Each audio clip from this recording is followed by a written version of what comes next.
Good morning. So let us begin with this Shanti mantra. You can repeat after me.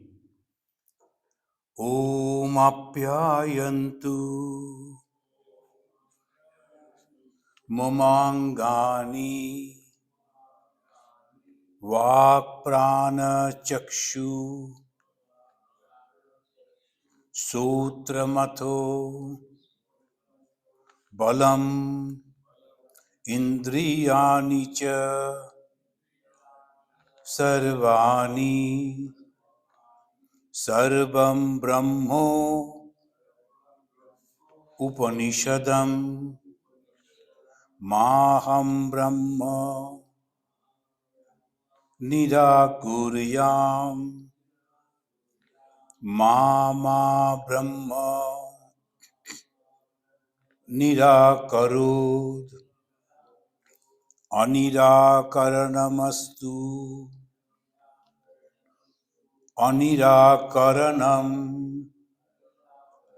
Mestu Atmani Niratiya Upanishatsu Dharmaste Mai Santu Te Mai Santu. Now, here in the Shanti mantra itself, it says that everything is Brahman, including my body, my limbs, and also all that I see. That is, the Shanti mantra, it gives the complete idea about the subject that we are studying. In the Chandogya Upanishad, mainly that we find that everything is Brahman. But when they say that, when they are teaching that, they take some different way to teach it. So mostly they will be teaching in a yajna because that was prevailing. So by that way they are teaching. Now we know about the Upakosala. The Upakosala, he received brahmagyana in the same way as his guru, the Jabala Satyakama, received. Wherefrom he received not from the directly from the human being, from the nature, from fire, from the bird, from the tree, the very unique way they received the brahmagyana. Now, this brahmagyana, that everything is nothing but that consciousness, when they are telling about that, and about the Upakosala, we know the instead of studying that Satyakama's teacher, Gautama, asked him to take away the cow herd to the forest. The Gautama also asked his, but he knew that Satyakama is a very good student. But instead of asking him to stay with him and to study, he asked him to take the cows to the forest. And he did it without any hesitation. And this is the beauty we learn from here. Whatever comes to us, in whatever way the God is willing us to do, if we take it positively, that benefits us. But what happens, we always judge on that in our own way, and sometimes we criticize, sometimes we refuse, sometimes we deny, and we don't get the benefit. Here we learn in the two cases, one, Satyakama, another, this Upakosala. Satyakama's teacher, he asked him to take all the cows for the grazing. Instead of being sorry and complaining against this young Satyakama took that opportunity to contemplate. The contemplation is the only way to get the freedom. All other things are nothing. Contemplation is the mainly. His deep contemplation and analysis between Brahman, the pure consciousness, and which is eternal and all pervading, And this world, which is temporary and completely limited. Now, he was going on analyzing this. We also get that opportunity, but we don't use that. Whenever we are alone, of course, nowadays you are never alone. If you are having a smart telephone in your pocket, you are always connected with the world. So obviously you are never alone. When you are alone completely and contemplating on the subject that you like to know, that is like the Brahman or the God, what you should do, just concentrate. Withdraw the mind and concentrate. Withdraw the mind and concentrate. That is the process. In the life of Satyakama, we saw the same thing. And Upakosala also we will find. In the beginning, it is insulting. And when that young man came to learn, as because he was not having a background, the Gotra, in the case of the Satyakama, is it that the teacher is asking him to go away from there? Because all other students, they were very from the very respected families, and they had their Gotras, identities. But here is a boy, but Satyakama never thought in that way. He thought this is an opportunity. It took almost like 3 years and all alone in contemplation.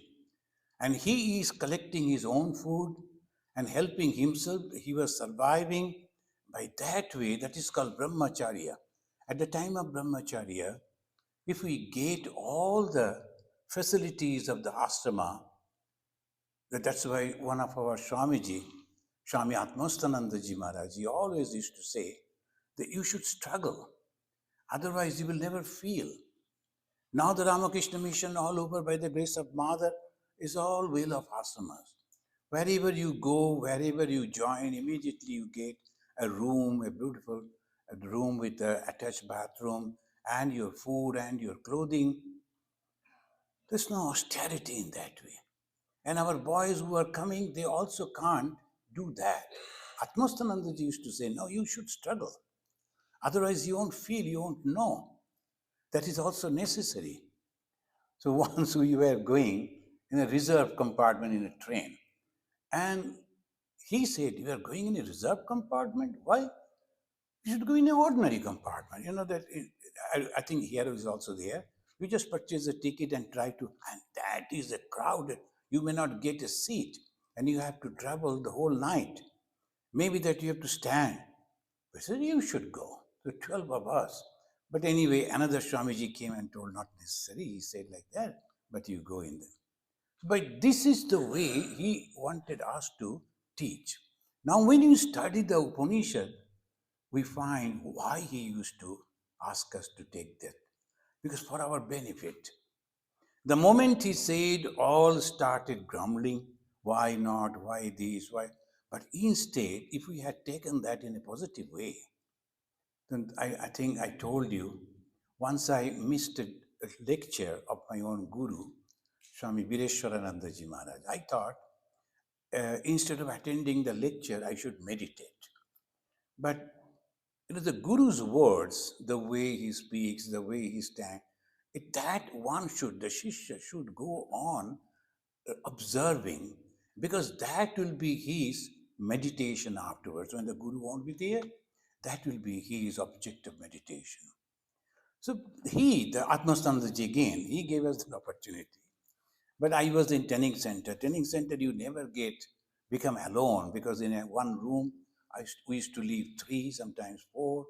So naturally, it's a hostel life type. So I was thinking, this is an opportunity. Everybody is going away.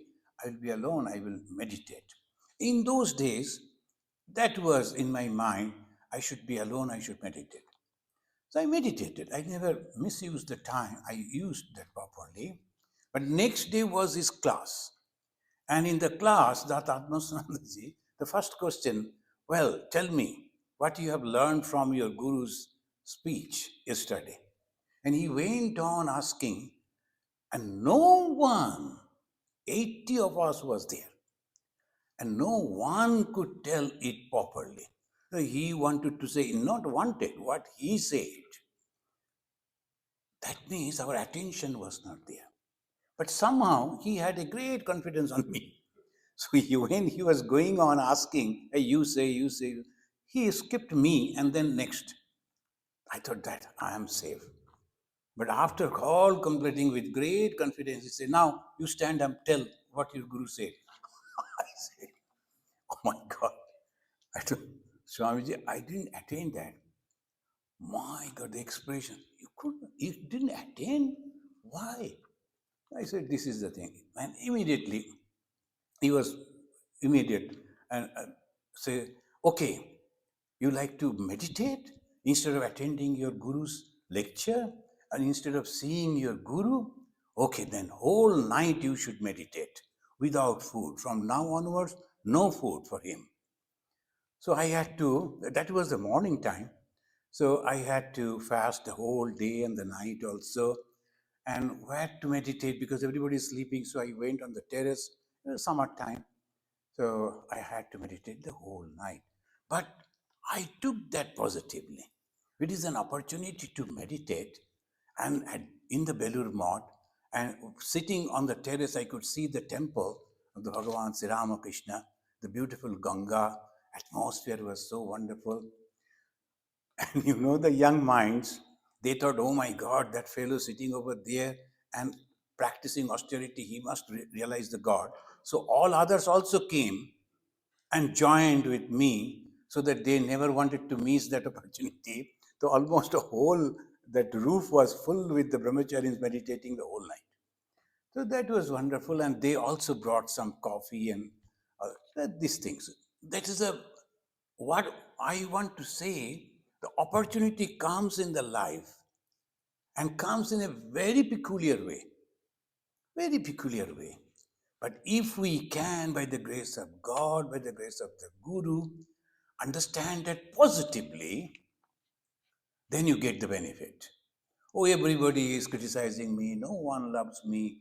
I go on nagging and crying. No, instead, it's good that no one loves me.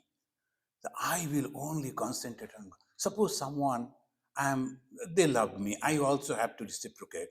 So I don't get the time, opportunity. Instead, it is better that I'm all alone. And except God, there is no one who loves me. That is a great opportunity.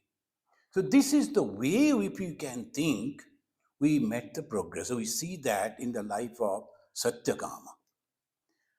And Satyakama, he took that opportunity, he was successful, he was instructed by the nature, sometimes the fire, sometimes the crane, sometimes the bull.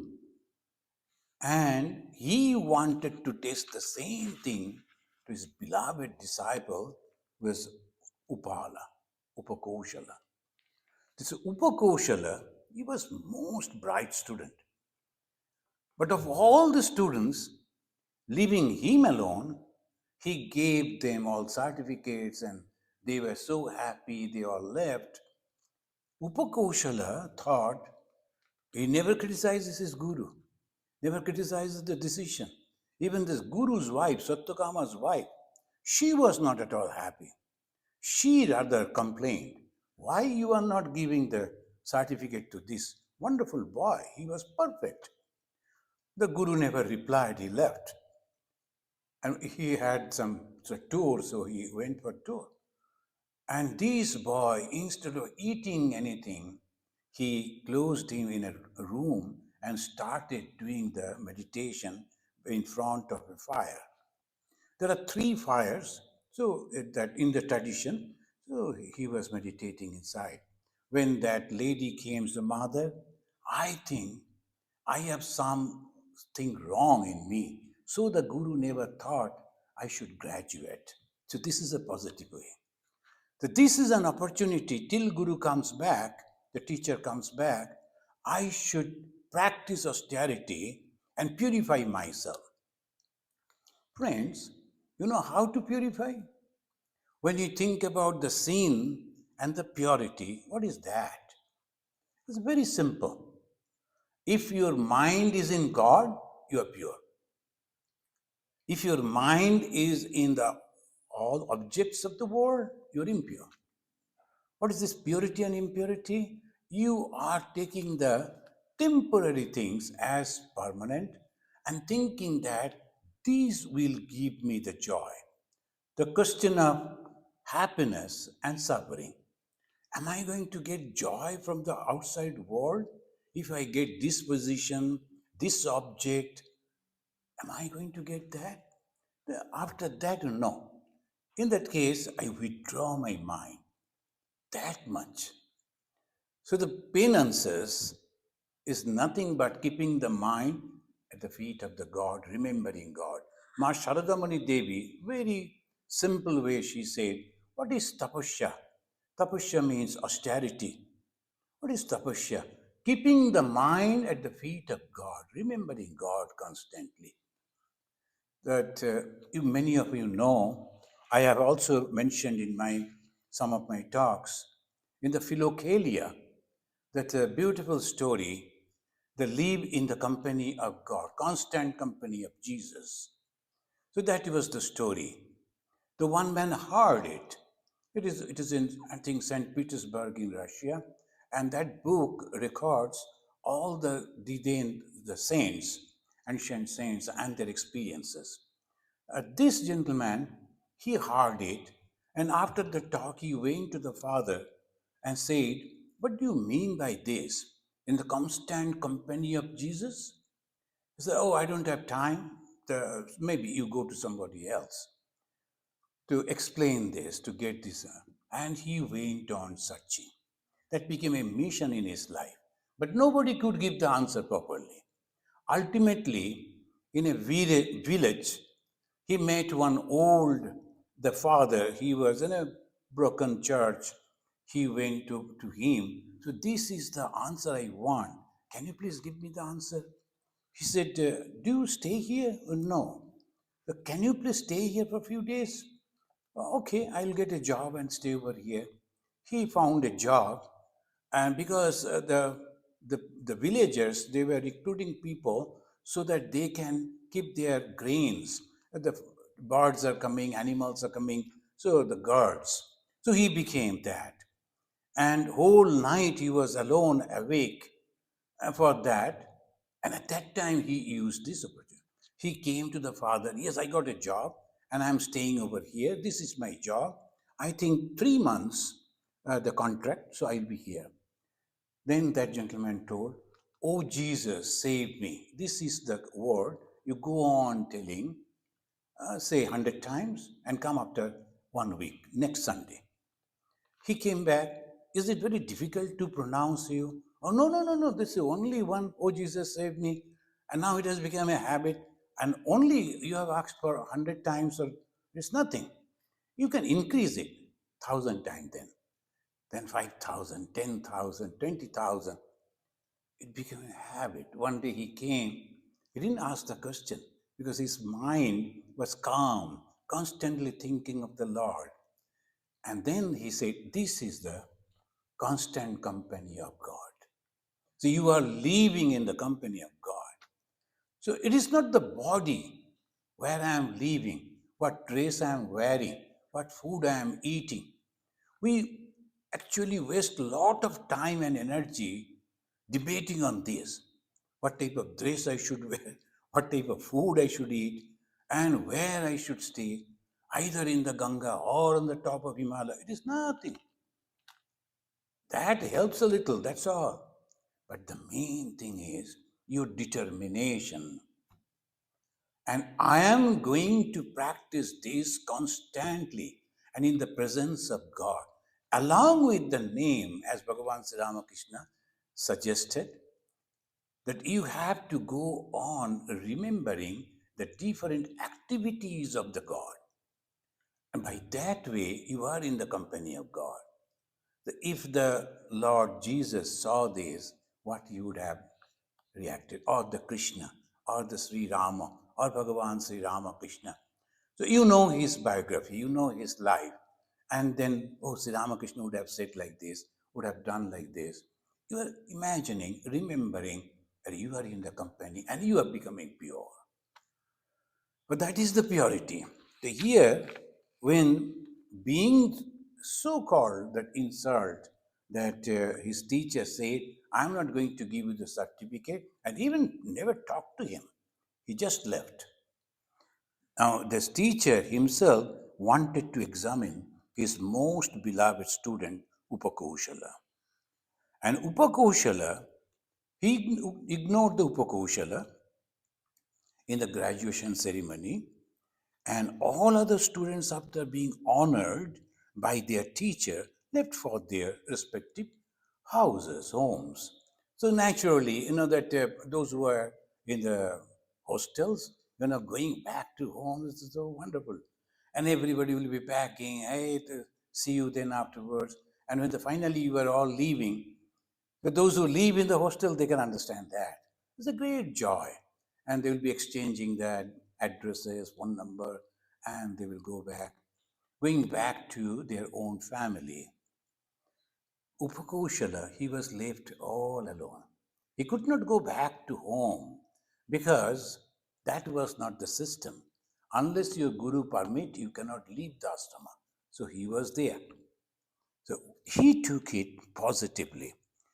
Even when the Satyakama's wife pleaded, Upakoshala and the Satyakama ignored her request and left for a long tour, we can imagine the insult and the agony of the students at that time. Upakoshala took this insult a very constructive way. There must be some defect in me, he thought.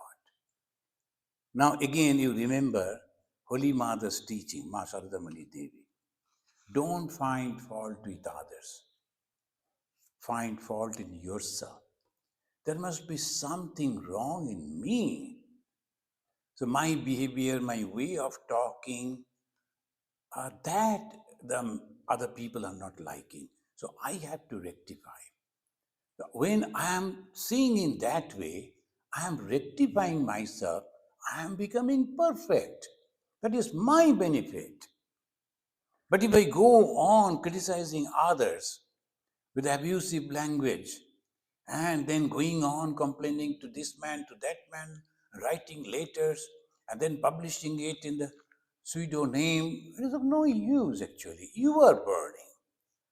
When you are criticizing someone and trying to create hatred about that person, you are constantly thinking about that hatred, the negative thing. It is you who are actually making you more down. So the positive thinking means there must be something wrong in me. That's why Ma Sharadamani Devi said, better you find fault in yourself instead of finding in other. Whatever they are doing, let them do. Let me do perfectly. I should be perfect. So that is the Upakoshala, and he withdrew the five senses, sense organs, and he concentrated on the pure consciousness which is all pervading. Without the worldly object, touch of the worldly objects, our minds become purified, tranquil. What is the object, the worldly objects? The five only. We all know that is a thing that we see, and then the beauty and the smell and the taste and the touch and all these five. This is five organs when we are closing and all concentrating on the object, which is pure consciousness. What happens? Slowly the mind becomes tranquil. There is no thought. And when there is no thought, it becomes tranquil, the source of happiness, source of joy. What is the proof? The Vedantin will always say that when you are sleeping and not dreaming, what happens? Dreamless sleep means happiness. When there is a dream, anxiety is there. Because you see this, you see that. So why? Then someone was telling, whenever I see the dream, and I always feel that somebody is trying to kill me. And then I don't know why they should kill me. And that is the way constantly this happens. And I am thinking that what will happen to me. I told it is an imagination. Nobody is going to kill you. Nobody is to harm you. Don't worry about that. But in the mind, it is there. The whole night worrying about that. Daytime forgetting, but the night time it is worrying. But when there is no dream in your sleep, what happens? The tranquility, the calmness, and the happiness, the joy. So when you see in that way, the Vedantin proves that when you are in dreamless sleep, that is the condition you must try to achieve in meditation. Dreamless sleep condition is the condition of happiness. And what we seek, what we search, what we like to get, nothing but happiness. So that, he says, he has tranquil the mind and he was full of happiness. Without the touch of the worldly things, his mind became tranquil and it reflects the Atman. And Atman is the source of happiness. And it says that it is an Ananda. Ananda is the happiness. Like his guru, Upakosala also received instructions about the brahmagyana from three fires. There are Garhapatya, Ahvaniya, and Dakshinagni. The Dakshinagni, the fire will be kept in the southern direction. At the southern direction, there is a fire. It will be there always. Another is Garhapatya. That means the fire that they use for their cooking and many other purposes. Not that constantly burning, but sometimes they will be lighting it. Another was Ahvaniya. With that fire, they used to do the yajna. The three different types. One will be constantly burning, and that will be at the southern gate, southern side. And one they are using for their household purposes, and third for the puja or the yajna purposes. So these are the three: Garhapatya, then Ahvaniya, when you are inviting the fire for some purposes, and Dakshinagni. These three fire collectively instructed. O Brahmachari, prana, the vital force, and the bliss and the space is Brahman. Now, if we listen to this, how they are giving the instruction? The prana. Without the prana, that means the vital force, we are dead, we cannot survive. So that is important. So what is Brahman? Which is most important? It's not the prana is Brahman, which is most important. So that is the Brahman. It is the prana is the Brahman. And what is Brahman? Bliss. Ka means bliss. And ka means the space. Where is the bliss? Everywhere. See how the mind they are taking, first they are telling you are surviving, and that is very, very important. So your mind, which is acting, your prana, your vital forces that is keeping you alive, you must be very careful about that. And that is important because that is Brahman. What is Brahman? Very important. And then what is that important thing for us? Bliss, happiness. Suppose someone gives me the food, but still it is not tasty. I'll be forced to eat that food, sometimes in the jail, and the poor people, they're forced to eat those food, but they're not happy. Food must make us happy, whatever the food am, and the dress. Then I should put on the dress and should be happy. Then the same way, every walks of life, everywhere, object is the happiness. So they said ka. Ka means the fast later. And that is the bliss. It is not the ka. It is the ananda is ah. But why the ka? Because it's the fast that later that you learn of the alphabets, that is ka and that is bliss. That means everything in your life should be happiness. And where is the happiness? Everywhere. So they say ka. Ka means space. Space means everywhere. So this very peculiar, very special way they're instructing. You are very important because you are going to enjoy the bliss. If you are not there, then no question of enjoying the bliss.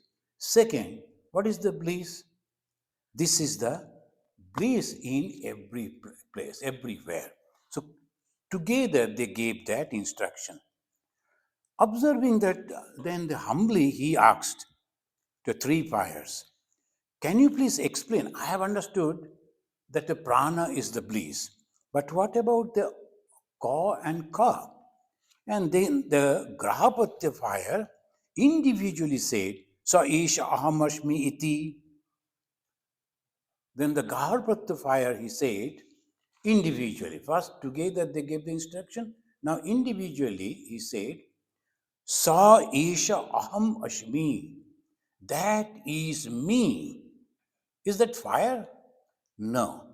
Anyone that gives the light and then takes everything. What is the fire? Fire burns the woods. So it is getting the supply. Maybe the wood, maybe nowadays many other the things are there by which we can light the fire. So I burn everything, I take everything, and I give the light. I give the warmth. So I am that Brahman. Friends, this is the Vedanta that we are discussing. And in the Vedanta, it is only the Brahman. And Brahman is that consciousness. And the consciousness, how we will understand the consciousness? Through happiness. And the happiness, extreme happiness. So call it bliss. Now, this bliss, where it is in everywhere, everywhere you can find that. But the first thing you should understand that you are the main. Then after that they said, the three fires, and then they said the Garbhatta, that is me. And I am that very one. Which one? And say, Brahman, I am in Prithvi, Agni, Annam, Aditya.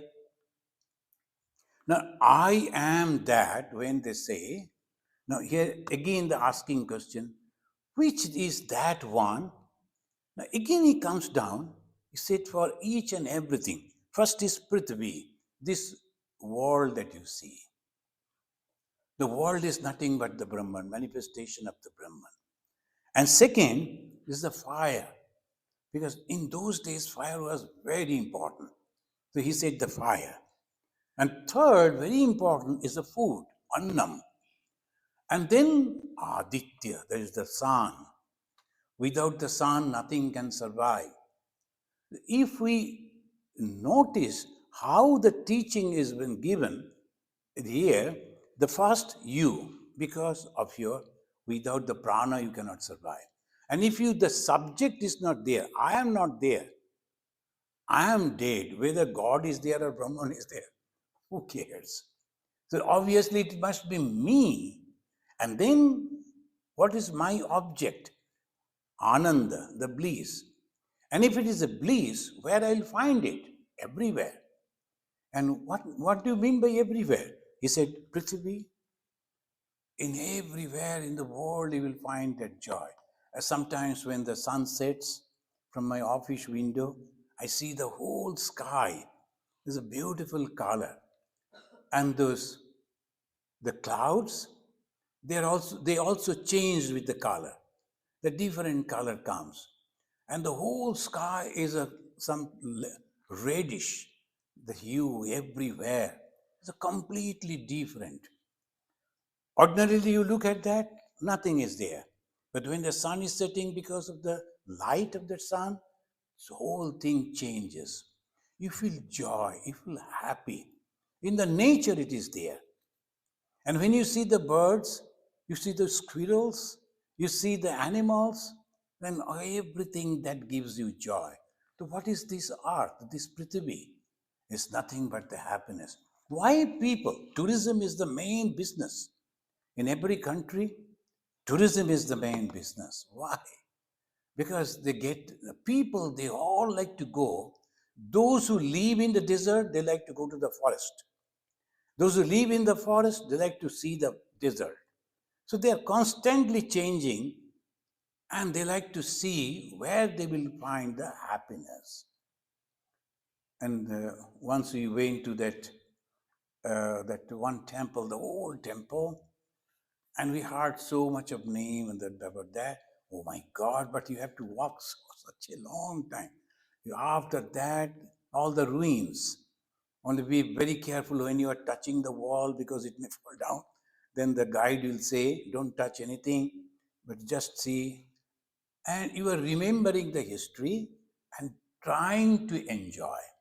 And the best sight they took us that a tree has come out inside that building, and inside that tree, particularly all the roots, and having so many bricks. Almost it is nothing but bricks, but the tree is surviving. That is the special. People are taking photo and the selfie and all that. When we go over there, a little bit of learning, of course, is there, but we try to be happy. And happiness is the goal. So where is that happiness? Prithvi. Everything that you see in the Prithvi is the happiness. Then the Agni, that is very important. And then Annam. Finally, Aditya, that is the sun. Then the Dakshin Agni said, well, I too like to teach you something about the Brahman. What is that? When he said, water is the Brahman. All these directions that you see are the Brahman. All those stars and the moon, they are also Brahman. Now we know how they are teaching us. Slowly, slowly, our mind, a different fire as if talking to this boy. So this is very interesting. Why the fire is talking? That way our mind, oh, the fire is teaching. This is very interesting. How the fire can talk. And what are the teachings? What they are teaching? Everything is nothing but God. Much afterwards, in the modern time almost, Shankaracharya said, Brahma Satya. That much. In those days, in the time of Chandogya Upanishad, the mind of the people, they were all engaged in the yajnas. So whenever they are teaching something, they are quoting the yajna, the fire, the oblation. Otherwise, you won't understand. The yajna means, the Brahman means the consciousness present in everywhere. Now, our mentality, particularly those who are following the Vedanta, we know everything is nothing but consciousness. And we can prove it. We can easily understand it. But think of those days, thousands and thousands of years before, the student and the teacher realized it. But how will communicate with the student? How he will give it? So he is asking him to purify himself. The moment he is getting the purification, he is as if hearing it. But he knew it himself. He is hearing it from the fire? No. He knew it. Now it is revealing, and as if the fire is telling him. So he needs a guru, and fire is the best guru because fire burns everything. It never keeps anything. So guru means having nothing for himself. He burns everything. So that is the fire. And three different fire. Together they gave one instruction. Individually they are giving the instruction. But all instructions are that it is the Prithvi, it is the Agni, it is the Annam, it is the Aditya. In the Bhagavad Gita, much afterwards, the modern Sanskrit, Bhagavan Krishna said, though 3000 years before, but Bhagavan Krishna says, Yo mam pashyati sarvatra, sarvam cha mai pashyati.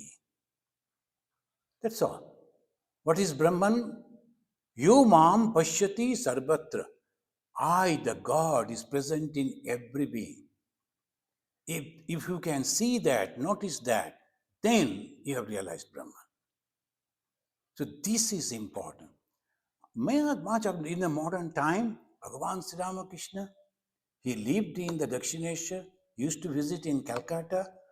In those days, it was taboo for the holy people to visit the places like theaters. But Sri Ramakrishna went to the theater.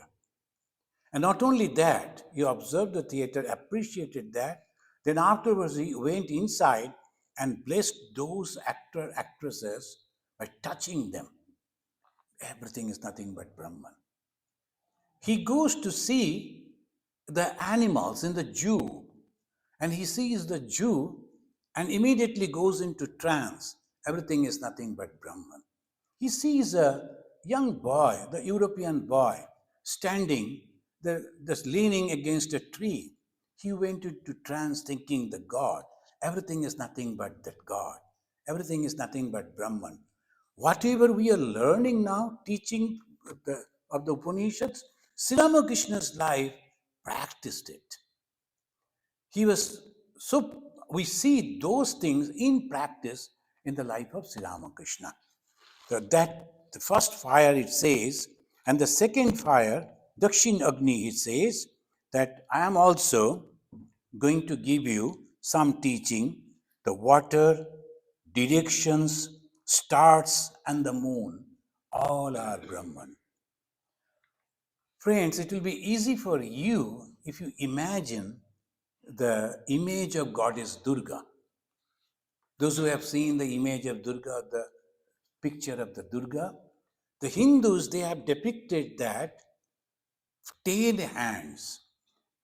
Why the goddess is having 10 hands? Each and every hand is holding one different type of weapon, these, that. No. 10 hands is the indication, the Dashadika, east, west, north, south, then northeast, north, south, then upper and down, all 10 directions. Everywhere, Mother is there. Mother means that Brahman.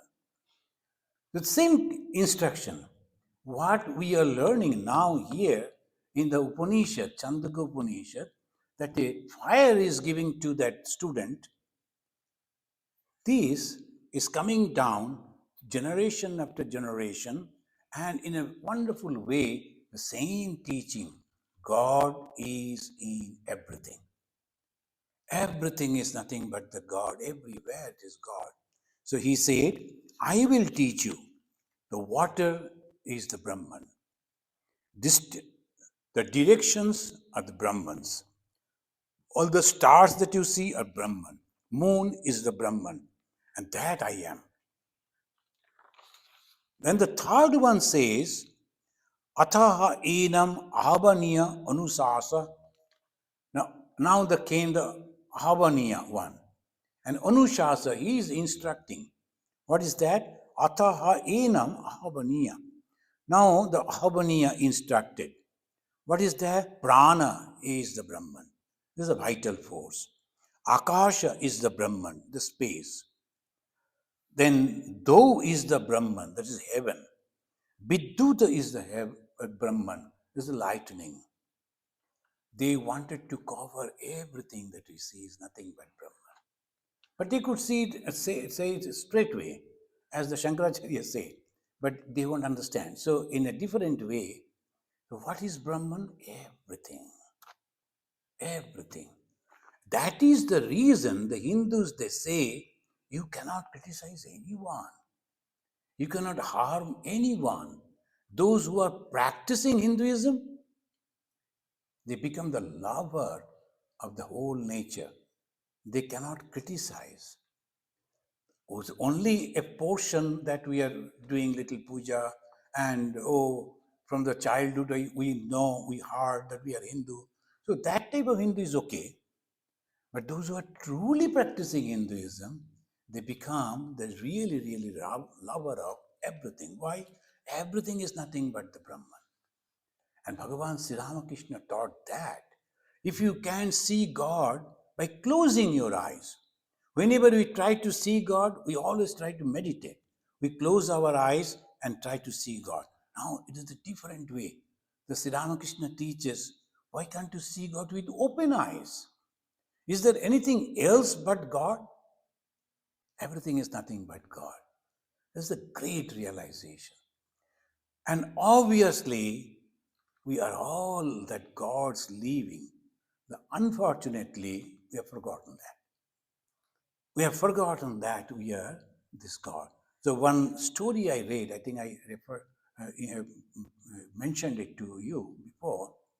In the Second World War, then one British officer was arrested by the German, and his wife and children was also taken into the jail. And the wife was having two small kids. And she used to tell, look, your father is a very respectable person. Someday this war will stop. We will again meet. But when I present you to your father, he should recognize that you are his children. You should be dignified. All these manners you should not forget. But you know that at the time of war and in the jail, there is no food, there is no opportunity. All humanity goes away. All jump for the things, whatever the little that is there. All the animal things come, all naturally, we cannot control ourselves. But his mother was going on teaching these two boys. Never forget, never forget, never forget. Your father is a dignified person. And when he sees you, you must recognize that you should be dignified in your behavior, in the words that you are using, the way you are talking. That must be very dignified. The dignified way of talking means you are becoming chastised. The dignified way of dressing, your behavior, much, much chastised. First be a gentleman, then be a monk, one of our Swamiji used to say. What is that gentlemanship? That means you have to control. You know when to talk, when not to talk, how to behave, each and everything. So you have a tremendous control on your mind.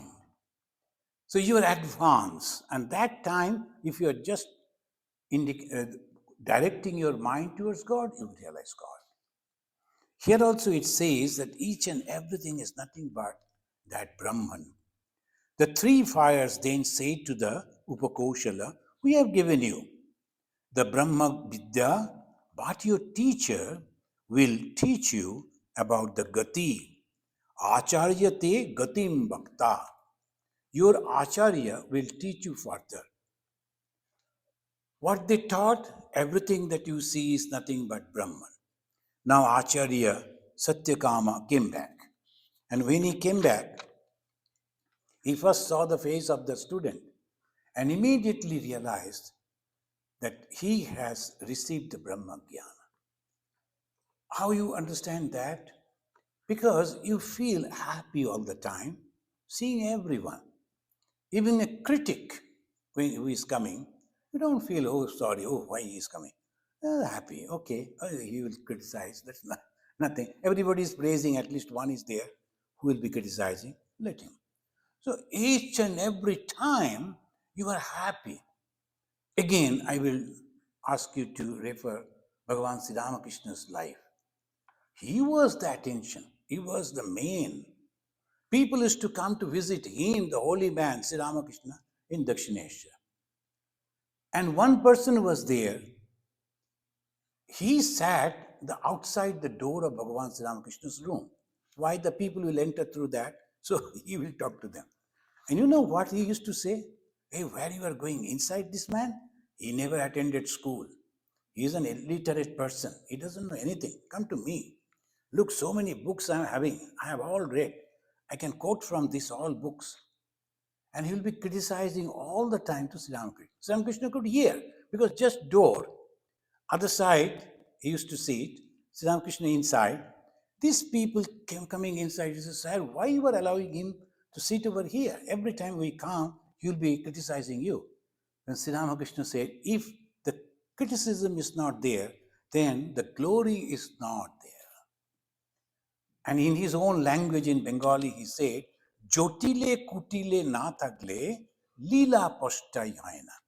That means all these wonderful things that never happen if this type of people are not there. So let them. He is doing his own job. Let him do. And that is called brahmagyana. You don't find fault. Oh, he's criticizing me. Okay, no problem. He's getting joy by criticizing me. No problem.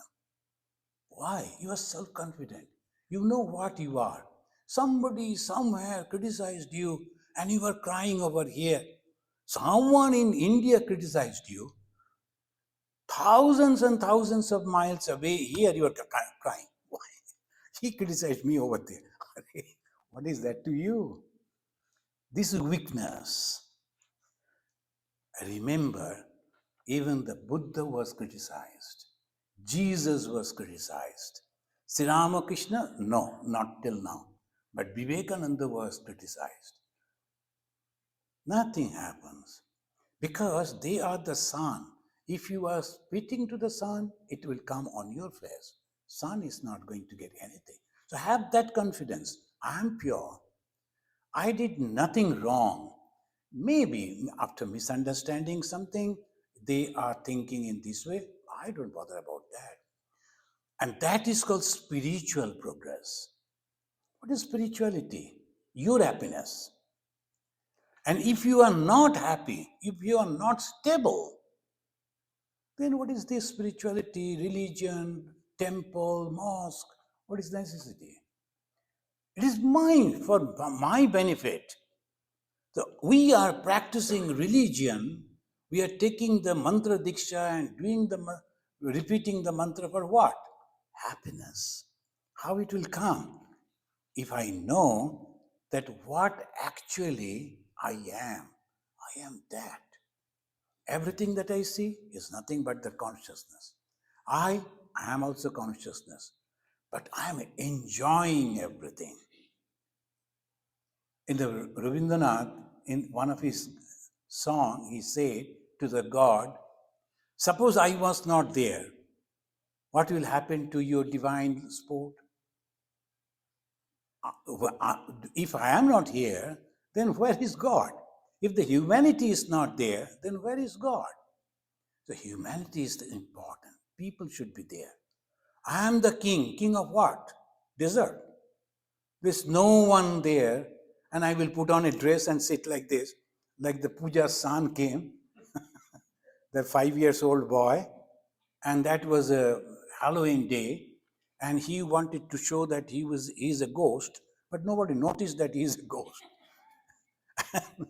And the ghost became very sorry. Nobody is noticing me. So anyway, then we had to tell, he's a ghost. Please be afraid of him. So then people said, oh, you're a ghost? Then he was happy.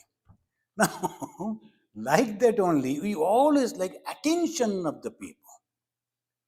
Because we do not know, I am the king. I am that master. I am that Brahman. I am that God. Everything is within me. So it says that then the Acharya came and looked to him and said, Soumya, te mukham bhati brahmavidiva. Te, yours, mukham bhati, your face shows that you have realized Brahman, the calm, tranquil, and no desire, anything, no anxiety. Kahnuta anushasa iti. Who has taught you this brahmagyana? Who should? Because the student, he never wanted to tell the teacher, I am waiting for you. Who will teach me? But they understood, the teacher understood. Then he disclosed the fires.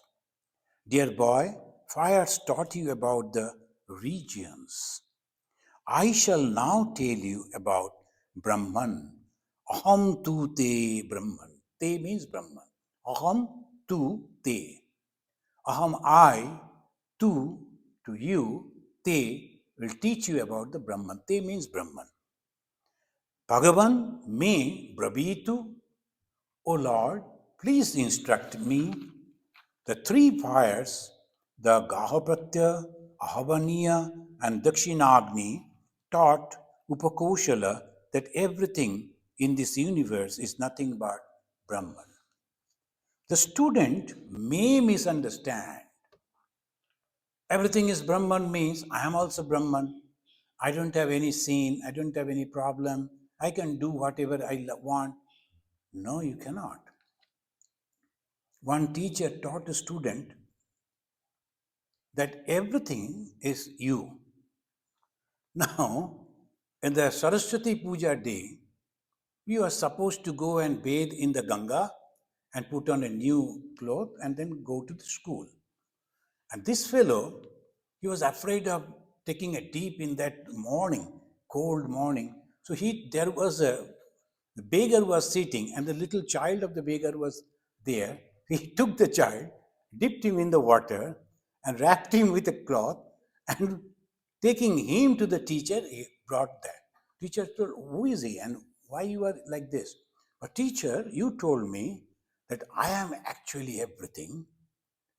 So I felt, instead of me, let this poor boy and look at it, how he is interpreting things. You are everything, and he utilized that teacher's teaching in this way. And teacher could not understand, that's true, but I never taught you in that way. Meaning was different. And this, it was cold, so he never wanted to bathe. He did that. We should not do this. Why? Bhagavan Sri Ramakrishna said, Taka Mati, Mati Taka in Bengali. All this world that you see is nothing but the money that you see, the wealth that you see is nothing, it is worthless like a lump of clay. And some people, they said, see, Bhagavan Sri Ramakrishna said, so if you have the lot of land, you will get a lot of money. What he taught and how they interpreted. That is the reason Vedanta is not taught for the ordinary people to the ordinary people. Why? They may not understand it. The student may misunderstand the teaching, thinking this world is Brahman. By saying food is Brahman, water is Brahman, and the sky is Brahman, it really indicates the spirit of the soul. It's not the physical body. When the teacher say you are Brahman, he is not indicating your body. He is indicating the spirit that is within you, or the self that is within you. It is not the body. When the teacher says you are Brahman, does he mean that the body? No. The senses? No. It is the Brahman means it is the spirit, it is the self. The mother, she was in the next room, and from the son's room, a big sound came. Something fell. The mother asked, hey, what happened? What fall? So my shirt only fell down. Your shirt? And that created so much sound. I was inside the shirt. So when the mother asked, what fell down and making such a sound? And he said, my shirt fell down. And the shirt cannot make so much of sound. I was inside this. That means what? When you are indicating, you must indicate what? It is not the body. It is not the senses. It is not the mind. It is the consciousness that is within you. Friends, this is the very subtle instruction of the Brahman. It is the consciousness which is present in everything. When they say everything is nothing but Brahman, Yomam Pashyati Sarvatra, the Bhagavan Krishna said, it is not the Krishna with the flute everywhere you have to see. No. It is the Krishna, the divinity that is present in everything. The Lord means the divinity, and the divinity is present in every human being, every being. And what is the divinity? Love. Love and unselfishness. Have you noticed? Even the birds, they are collecting food and flying for a long time to feed their babies. It is the sacrifice, unselfishness. It is because of the love. That love and unselfishness is present in every being. And that is God. What is God? Love and unselfishness. And to reach to God, we have constructed huge temples, so many varieties of images. so many different type of paraphernalia, the puja, but actually love and unselfishness and nothing else. If we understand that, we have understood God. If we realize that, practice that, we have realized Brahman. So it is the brahmagyana. This clear idea, each and every soul is nothing but the consciousness.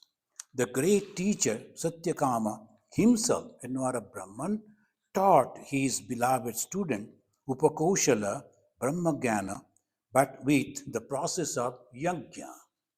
Because otherwise they won't understand. In those days, it was the yajna that was very important. So next time we will find how the yajna they are utilizing to teach the brahmagyana. Thank you. First question is by Dipyut Mazumdar.